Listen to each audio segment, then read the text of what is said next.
Hola, queridas lectoras de CTXT, yo soy Tiare Gattimora, esto es No Pugmés, y hoy tengo la suerte de estar aquí con el filósofo y escritor Santiago Albarrico. Santi, muchísimas gracias por estar aquí conmigo. Gracias a vosotros, es un placer enorme. Bueno, a ver, hay varias palabras sobre las cuales me gustaría que nos hablaras. La primera es riesgo. En tu valiosa contribución al libro Alianzas Rebeldes dices lo siguiente: con los peligros eliminamos asimismo el mundo que queremos cambiar y las bellezas que queremos proteger y las palabras e imágenes que nos sirven para compartirlas. ¿Cuáles riesgos crees que debemos correr y qué relación tienen con el feminismo? Bueno, sí, es una pregunta yo creo que muy interesante y que conviene abordar con cuidado, pero yo creo que todos estamos de acuerdo en que vivimos en una sociedad con una visión securitaria totalizante, ¿no? Seguridad en las calles, seguridad militar, hay una obsesión por la seguridad. De hecho, la libertad y la paz han sido de alguna manera sustituidos por el concepto de seguridad. Y de algún modo esa obsesión securitaria se ha incorporado también al mundo del feminismo, ¿no? Un feminismo que nace de alguna manera de la reivindicación de la libertad sexual, acaba muy obsesionado con la seguridad, ¿no? Pues un poco eh, enfatizando esa idea de una cultura de la violación en la que todas las mujeres estarían constantemente en peligro y en la que, por tanto, necesitaríamos toda una serie de dispositivos legales y penales para evitar que las mujeres concebidas como víctimas pues corrieran riesgos. Y yo creo que eso es contrario a toda lo que ha sido la dinámica del feminismo desde hace 100 años, hasta el punto de que ocurre ahora que nos encontramos con un pensamiento reaccionario o neoliberal muy destructivo. Pensemos en el caso de Madrid, con Ayuso, en el que se apropia la derecha el concepto de libertad, mientras que de alguna manera el cierto feminismo o ciertas izquierdas acaban incidiendo mucho en la necesidad de asegurar que no va a haber ninguna clase de peligro para las mujeres. Y creo que hay que distinguir campos, es muy importante. Yo creo que hacer diferencias es siempre importante. En eso consiste, por ejemplo, el derecho. Y creo que en este caso es muy importante preguntarse dónde debemos correr riesgos y dónde no debemos correr riesgos. Y es obvio que yo no quiero que mi hija corra riesgos cuando sale a la calle o cuando va a una discoteca. No quiero que se corra riesgo en los hospitales, ni que se corra riesgo de perder la vivienda. Hay toda una serie de vulnerabilidades que desde luego hay que proteger. Pero sin embargo, en algo que es fundamental desde el punto de vista civilizatorio y cultural, que es la diferencia, la frontera entre la realidad y la ficción, es muy necesario entender que hay lugares donde sí tenemos que correr riesgos. Y yo diría que básicamente hay tres. Uno, en eso que llamamos democracia de Estado de Derecho. Es decir, nadie, ningún Estado de Derecho, ni siquiera uno totalitario, nos puede garantizar que no vamos a correr ningún peligro. De hecho, es propio de las dictaduras o de los regímenes totalitarios incidir en la seguridad y generar la ilusión de que bajo el amparo de un Estado fuerte los ciudadanos no van a sufrir ninguna agresión ni ninguna amenaza. La democracia, en cambio, consiste en correr riesgos y el derecho también. Por ejemplo, corremos el riesgo siempre de poner en libertad a un asesino porque nos parece siempre mucho más grave el riesgo de meter en la cárcel a un inocente. Y por eso, digamos que la presunción de inocencia está encaminada precisamente a protegernos a todos en la medida en que corremos un riesgo, sabiendo que siempre es menor el riesgo de poner en libertad a un asesino. Otro lugar donde tenemos que correr riesgos, sin duda, sin ninguna duda es el arte. En el arte tenemos que correr riesgos, para eso es. El arte no está hecho, el arte, la literatura, la poesía, no han sido concebidas para distraernos, entretenernos, producirnos placer. Han sido concebidas para sacudirnos, para transformarnos. Y toda obra de arte que no nos sacude y no nos transforma, pues no es arte. El arte así llamado educativo o políticamente correcto solo puede ser educativo, ya lo decía Gramsci, si es arte, si es poesía, y si no, pues ni cumple la función educativa ni cumple la función transformativa. Hemos visto cómo en los últimos años ha habido, desde el llamado pensamiento políticamente correcto, pues toda una campaña que sin distinguir bien entre la realidad y la ficción, o considerando que los daños de la ficción eran muy semejantes a los de la realidad, ha emprendido iniciativas de censura contra obras de arte. Pienso, por ejemplo, hace pocos años, en el 17, ¿no? el pintor francés Balthus quisieron censurar una obra colgada en el Metropolitan de Nueva York, donde se representaba, no sé si recuerdas el cuadro, un cuadro bellísimo, de una voluptuosidad verdaderamente entre enternecedora y provocadora, el cuadro de una adolescente que en una posición de relax y de confort levantaba una pierna y enseñaba la ropa interior. Bueno, prohibir eso es propio de todas las inquisiciones. Son solamente o un inquisidor o un perverso, que suelen ser siempre los mismos, se fijaría concretamente en la entrepierna de esa niña y no en esa posición voluptuosa, en una atmósfera perfectamente reflejada por Balthus. Ese es otro terreno donde hay que correr riesgos, el arte, y hay que defender a ultranza, tanto de la derecha como de esa izquierda y de ese feminismo, el arte.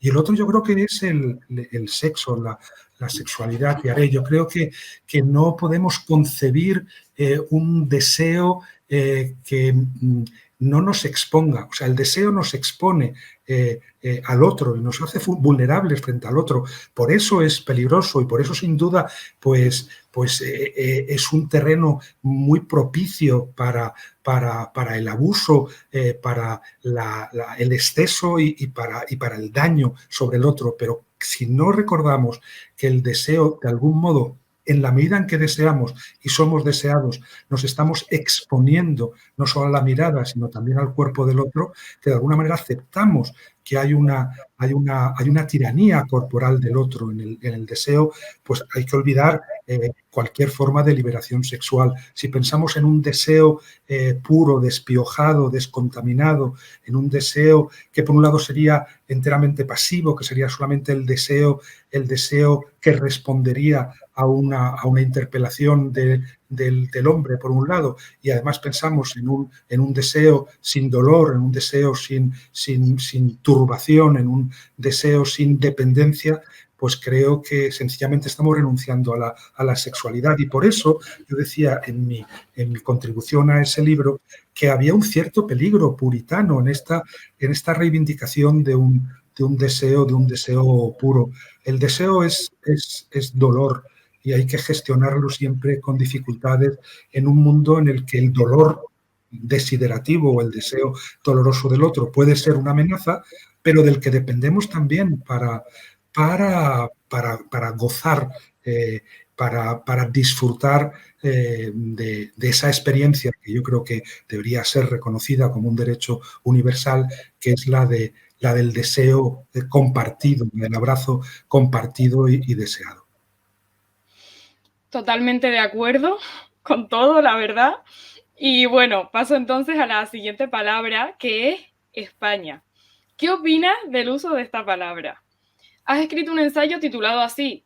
¿Qué conclusiones te ha llevado a sacar sobre nuestro país? Pues es una pregunta mucho más difícil que la anterior.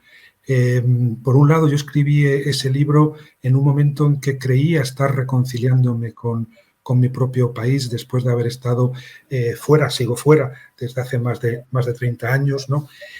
En un momento en el que creí que nuevas generaciones, que algunos proyectos políticos habían conseguido de alguna manera solventar mal o apañar una cuestión identitaria que tiene que ver fundamentalmente con esa división, con esa polarización que ha caracterizado nuestra historia, ¿no? Esta idea de las dos Españas, que son muchas más, pero que en cualquier caso lo que han provocado a lo largo de las últimas centurias es la concepción del otro, español como un anti-español. Esto, evidentemente, pues digamos que las derechas han llevado la voz cantante. Yo creo que si se recorre la historia podemos decir que esta obsesión de unidad que nace en la concepción misma de España como Estado-nación, 1492, una fecha de alguna manera pues aciaga y fundamental, ¿no? Porque ahí se dan cita tres acontecimientos inseparables del curso de la historia posterior de España, que es, por un lado, el comienzo de la conquista de América, por otro lado, la expulsión de los judíos y casi contemporánea la de los moriscos, y la unidad, la llamada unidad de España bajo los Reyes Católicos. Una unidad absolutamente ficticia, pero como sabemos, de hecho, no hubo unidad, pero una unidad en cualquier caso que se fundamenta básicamente en la represión, en la configuración de aparatos represivos, uno de los cuales fundamental es la Inquisición, que dura hasta 1823. Entonces, es esta obsesión de unidad la que siempre yo creo que ha dividido a España. Y es esa obsesión de unidad la que lleva en el siglo XIX a una serie de conflictos sin tregua a partir de la voluntad de eliminar al otro. Yo creo que esto está instalado de alguna manera en el ADN histórico de ese proyecto fallido que ha sido España, que tiene más Estado que nación, y que genera, en el siglo XIX se hace muy patente, un siglo XIX que acaba con la dictadura de Franco, con la última guerra civil del siglo XIX, que es la de 1936, y nos encontramos con un Estado muy poderoso y una nación fallida, porque obligada o en el cepo de la unidad, pues lo que se produce son polarizaciones y violencias. Y quedan sobre todo sin resolver, yo creo, dos problemas fundamentales. Uno, que es el de la constitución territorial del Estado, que más o menos intenta resolver el estado de las autonomías, pero que, como hemos visto en los últimos años, no resuelve. Y el otro, yo creo que queda sin resolver la cuestión de una derecha liberal capaz de concebir al otro como español y no como enemigo. El liberalismo del siglo XIX fracasa, digamos, el liberalismo radical, el liberalismo progresista, que acaba de alguna manera produciendo como un apéndice de su derrota, acaba produciendo pues el socialismo, el comunismo y el anarquismo, y por otro lado ese liberalismo, digamos, de Estado que pacta con el carlismo, que pacta con los Borbones, y que por su parte acaba generando unas oligarquías y unas élites de derechas que no pueden de ninguna manera admitir compartir ni el territorio ni el proyecto de España. Eso se traduce, como sabemos, en todas las disputas de símbolos y de banderas, y se traduce también en términos de constitución nacional en la falta de resolución del problema territorial, que sigue vivo y que sigue, curiosamente, paradójicamente y tristemente, alimentando a esas derechas oligárquicas que nunca fueron capaces de aceptar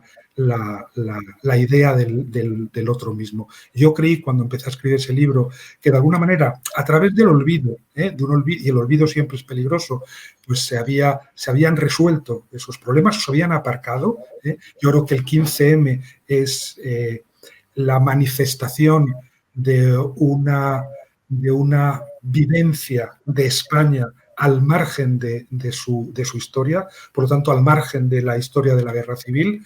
Es claramente una expresión progresista y de izquierdas, pero que, demarcándose de las instituciones, al mismo tiempo se desmarca también de la historia reciente de la izquierda tradicional, por lo tanto también, digamos, de la cuestión de la memoria histórica, de la necesidad de una revancha en términos de dar la vuelta al resultado de la Guerra Civil. Yo creo que el 15M defiende la democracia al margen de la triste historia de esa España polarizada, y lo que hemos visto es en que en los últimos años, y muy, muy deprisa, cuando creíamos que podíamos construir una España común a un riesgo de olvidar cosas que sería muy necesario recordar, pues una derecha, que es la derecha de siempre,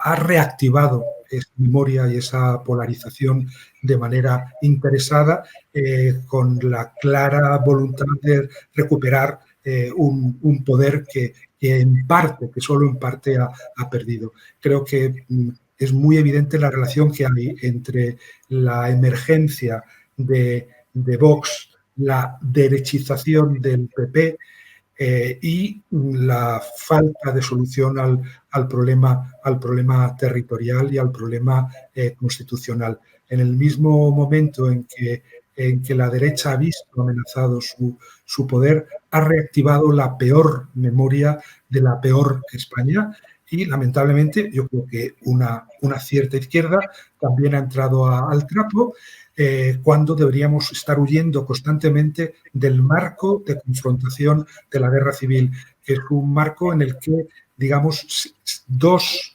expresiones negativas del otro se necesitan y se alimentan recíprocamente. Creo que no es un buen momento para reconciliarse con España, pero sí que creo que hay una España con la que todos deberíamos reconciliarnos. Es una España que está en la penumbra, digamos, ¿no? Yo escribía un artículo en contexto sobre la palabra penumbra, y decía que la cuestión no está ni en la luz, la excesiva luz ciega, es la luz cenital de la razón que produce monstruos, y por supuesto no en las sombras, que son las tinieblas de las prisiones, de los lager, las tinieblas de la ignorancia también, está en la penumbra. Y yo creo que hay una España en penumbra que hemos visto que puede dirigirse en una dirección o en otra, que es con la que hay que trabajar, a la que hay que interpelar, con la que hay que hablar y a la que hay que escuchar. Claro, y que al final, bueno, convertimos cosas que obviamente, pues sí, como tú dices, ¿no? Que hay muchas cosas que debemos recordar, pero convertirlas en algo identitario hasta ciertos extremos, pues probablemente no esté beneficiando a nadie. Bueno, hablemos de la guerra. En CTXT nos haces una pregunta, ¿no a la guerra? ¿Podrías explicarnos brevemente qué reflexiones te lleva a hacer este eslogan en relación a Ucrania y la izquierda internacional? Y también hablando ahora un poco, digamos, de la cumbre de la OTAN y lo que está ocurriendo en estos momentos. Esto es un tema del que a mí no me gusta ni hablar ni escribir. Escribo de él porque me gano la vida escribiendo, y naturalmente si escribo tengo que decir lo que pienso. Decir lo que uno piensa es complicado, porque uno tiene que averiguar uno qué es lo que piensa, ¿no? Y para averiguar qué es lo que piensa uno, pues tiene que leer mucho, informarse, detenerse en los cruces de camino, y luego también tratar de recorrer la historia que hemos vivido en los últimos años sin introducirse demasiado en ella, ¿no? Porque para mí es una historia dolorosa que empieza probablemente con las revoluciones árabes, que me llevan pues, a revisar parte de mi bagaje, digamos, forjado en la izquierda más tradicional o más binaria, ¿no? Pues es el descubrimiento de un mundo ya no binario, de un mundo complejo, en el que el mal es plural, de desorden global en el que pues, la potencia hasta entonces hegemónica, Estados Unidos, está en decadencia, en que de alguna manera las potencias subalternas se rebelan, tienen sus propias agendas, sus propios programas, en el que hay unas revoluciones árabes que coinciden, por cierto, con un proceso de redemocratización mundial que va desde Wall Street hasta la Plaza Gezi en Turquía o, por supuesto, el 15M en España, un proceso, digamos, de democratización global que es impedido por muchas fuerzas muy distintas, enfrentadas entre sí de manera cruzada y compleja, ¿no? Eso se ve muy claramente en el mundo árabe, donde en ese momento es imposible establecer el esquema de la vieja política de bloques, porque los cruces son múltiples, ¿no? Y tenemos una guerra fría entre Arabia Saudí e Irán, en la que Turquía interviene con un proyecto de otomanización de nuevo del norte de África, y donde ya no se enfrentan de un modo clásico, pues obviamente Estados Unidos y la Unión Soviética, que no existe, sino que se enfrentan toda una serie de potencias subalternas que tienen sus propias agencias. Y entonces a mí me duele mucho en ese momento ver cómo hay una cierta izquierda, que yo ya llamaba entonces talibana, que reacciona con mecanismos de la Guerra Fría y que una y otra vez se pregunta quiénes son los nuestros, y que responde a esa pregunta definiendo a los nuestros en contra de unos Estados Unidos providentes, omnipotentes, que dominarían enteramente la escena mundial. De esa manera, pues ocurre que frente a Estados Unidos, pues Bashar el-Assad nos parece un paladín del antiimperialismo, y la Rusia, que está interviniendo en Siria primero y luego en Ucrania, pues también de alguna manera miramos no voy a decir con simpatía, que en algunos casos se ha mirado con simpatía, pero al menos sí como con tolerancia, como si fuera un mal menor y fuera un obstáculo al imperialismo de Estados Unidos, que sería de alguna manera la única potencia la que estaría introduciendo todo el mal en el mundo. Creo que esto ha tenido consecuencias nefastas, primero sobre el terreno, porque se ha abandonado a mucha gente que tanto en Túnez como en Siria, como en Libia, como en Qatar, en Yemen, de alguna manera defendían las cosas que nos parece legítimo defender aquí a la izquierda. Las hemos abandonado, incluso las hemos acusado de ser títeres o peones de una conspiración estadounidense, y por otro lado hemos también debilitado en general a la izquierda al desenganchar nuestro análisis de una realidad que es mucho más plural y mucho más compleja, y por lo tanto también yo diría que mucho más peligrosa. Entonces quiero decir que no podemos de ninguna forma, y esto es lo que escribía cuando al día siguiente de que Rusia invadiese Ucrania, que un no a la guerra en España hoy no tiene el valor que tenía ese no a la guerra en el 2003, cuando España estaba involucrada en un proyecto de invasión de un país soberano como era Irak a través de los Estados Unidos. Ahí no a la guerra era obviamente no a la intervención de Estados Unidos, mientras que un no a la guerra dicho ahora en España de alguna manera es acepta que hay ahí una responsabilidad mitigada por parte de Rusia. Que los rusos salgan a la calle a gritar no a la guerra, creo que eso no solamente es legítimo, sino que cada vez que lo hagan debemos solidarizarnos y apoyarnos. Pero un no a la guerra abstracto en España, cuando en este caso el agresor es Rusia, pues creo que de alguna manera induce a confusión. Así que creo que conviene entender esto, entender que vivimos en un mundo en el que el mal se ha hecho plural y esa pluralidad del mal se traduce en un equilibrio fatal, nefasto, tendente a una entropía difícil de parar. Y es un equilibrio terrible que conduce a tener que formular esta paradoja que a mí, que desde luego en el 86 voté a la OTAN y que no he dejado de escribir contra la OTAN, me produce mucho dolor enunciar un equilibrio fatal, tendente a la entropía, en el que la paradoja es este. Disolver hoy a la OTAN sería tan peligroso como lo es mantenerla y reforzarla. Y entonces hay que pensar en un mundo en el que esa geopolítica multipolar dibuja un escenario en el que solo a medio y largo plazo y solo trabajando por la democracia, por los derechos humanos, por los derechos civiles, por la ecología, por la igualdad social, por una Europa más fuerte, más independiente de los Estados Unidos, más igualitaria, más hospitalaria, podremos hacer prescindible a la OTAN. Pero creo que hoy la cuestión no está entre guerra y paz.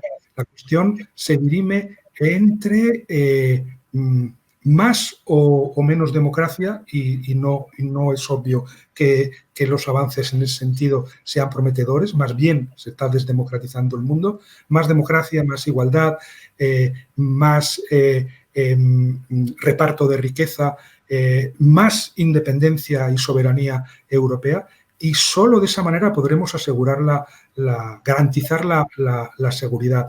Pero creo que no debemos recurrir a la jaculatoria, a la palabra mágica.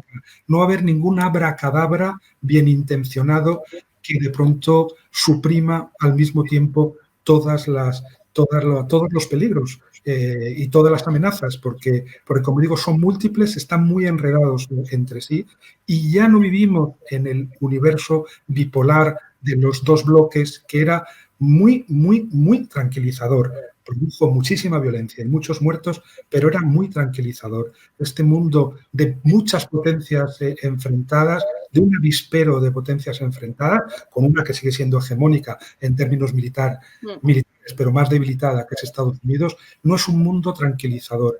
Y lo que creo que no deberíamos hacer es, para tranquilizarnos, seguir repitiendo consignas del pasado que no solo no explican nada, sino que de alguna manera dejan fuera a toda esa gente sin cuya compañía jamás vamos a cambiar el mundo. Totalmente, y bueno, es eso, que la realidad no es tan sencilla y por lo tanto hay que actuar en consecuencia.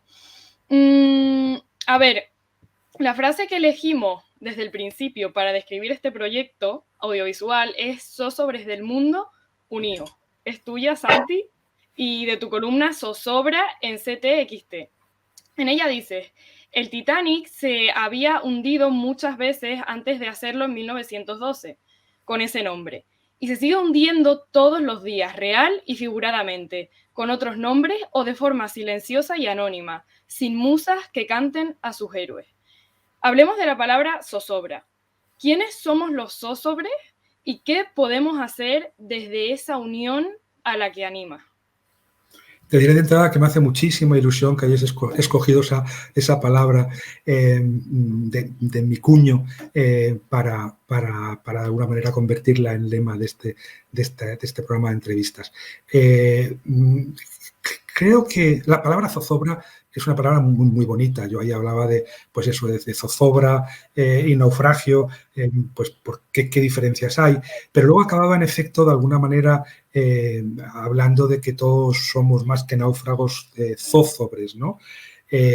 Y lo digo porque es cierto que en otros momentos de la historia, sobre todo en Europa, ha habido grandes catástrofes, guerras terribles que han volteado países enteros. Ha habido Europa ha vivido en un régimen de cataclismo permanente, ¿no?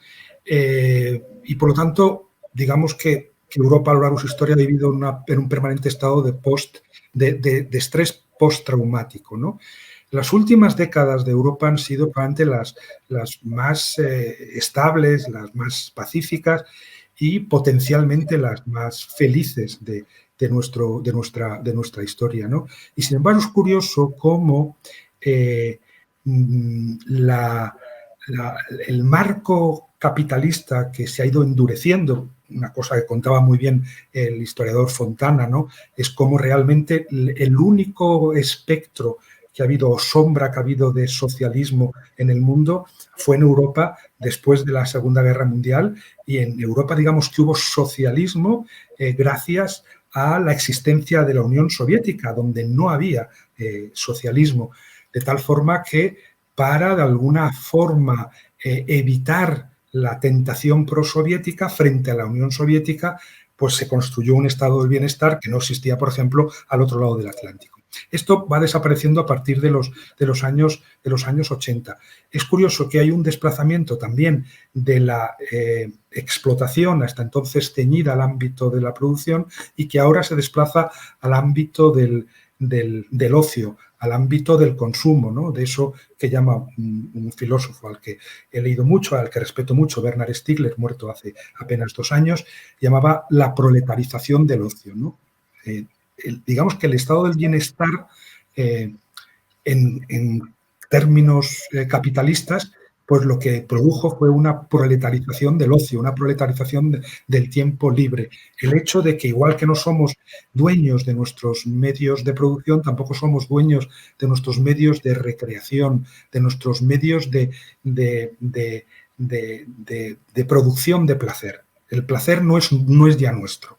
Y yo creo que en la medida en que personas que no han vivido guerras, que no viven en un estado de estrés postraumática, sin embargo viven toda su vida, y sobre todo, ya digo, a partir de los años 80, sometidos a un estrés que es al mismo tiempo consumista, que es al mismo tiempo afectivo, que es al mismo tiempo económico, el resultado es la producción de zózobres. Y son zózobres en la medida en que su cuerpo se está todo el rato disputando dos vectores o dos corrientes de signo contrario. Por lo tanto, por un lado, viven en una sociedad neoliberal, consumista, en la que la felicidad es un imperativo. Estamos obligados a ser felices. Y si no somos felices, es que somos culpables, es que somos, de alguna manera, hemos hecho algo mal. Este discurso neoliberal que carga la responsabilidad de la infelicidad sobre la propia víctima, ¿no?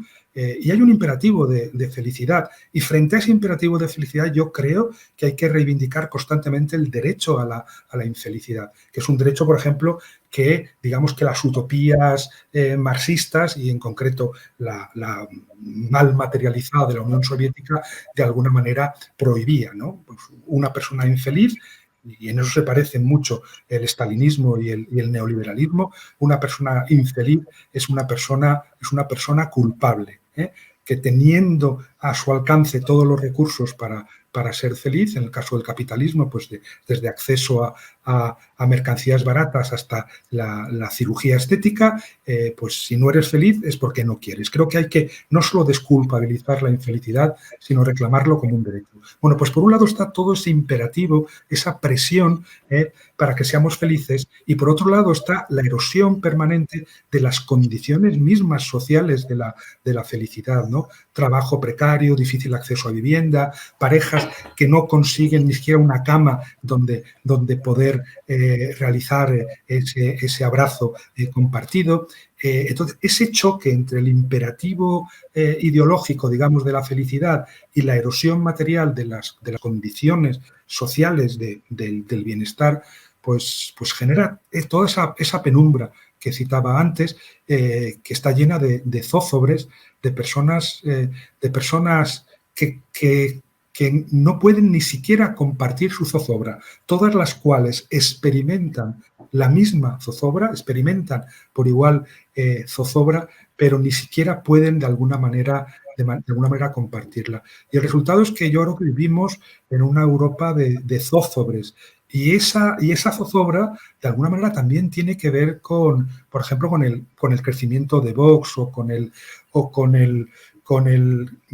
deseo de respuestas fáciles y contundentes, ¿no? De que nos digan qué significan realmente las cosas, porque una de las expresiones de esa zozobra es de alguna manera la de perder el pie en el lenguaje, al mismo tiempo que en la realidad, la dificultad para enlazar las palabras y las cosas.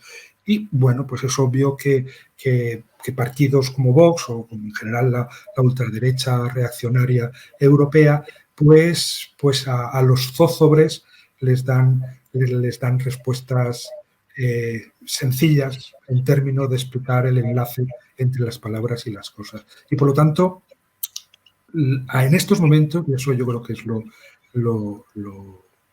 desalentador, todos somos zozobres, pero las únicas fuerzas que están en condiciones de calmar nuestra zozobra son fuerzas mentirosas, reaccionarias y peligrosas.